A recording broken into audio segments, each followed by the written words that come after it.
আসসালামু আলাইকুম। এই স্টেপে আমি দেখাবো ভেবেলের মধ্যে আরেকটা প্রজেক্ট হচ্ছে। এটা ছিল এই কাজটা বাকি ছিল, এই যে কাজটা, এই কাজটা আমি করতে যাচ্ছি। ফটোশপে গেলাম প্রথমে, যাওয়ার পরে এখানে নিয়ে আসলাম এগুলো, আনার পরে এটাকে মেন পিকচার লাগবে। মেন পিকচার থেকে এটা করা হয়েছে। তো আমি পূর্বে একটা প্রজেক্টে দেখিয়েছিলাম যে এটা কীভাবে করতে হয়।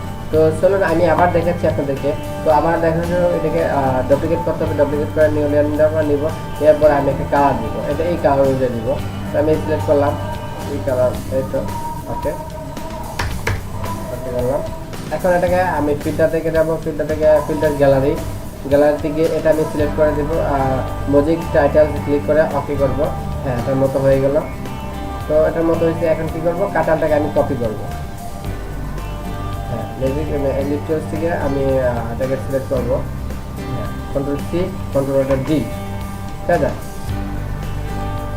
কন্ট্রোলটা ডি দিয়ে ফেদার দিব 25। এখন এটাকে টেস্ট করে দেবো।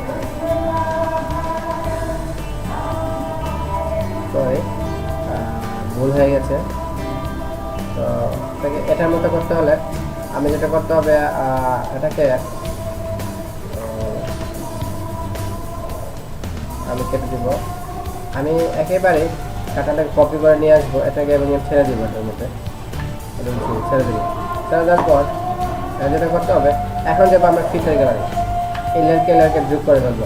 আমি এই লেয়ারকে এবং ব্যাকগ্রাউন্ডে যোগ করতে চাই, তাহলে কি করতে হবে, কন্ট্রোল ই, অর্থাৎ মার্চ যোগ করে ফেললাম।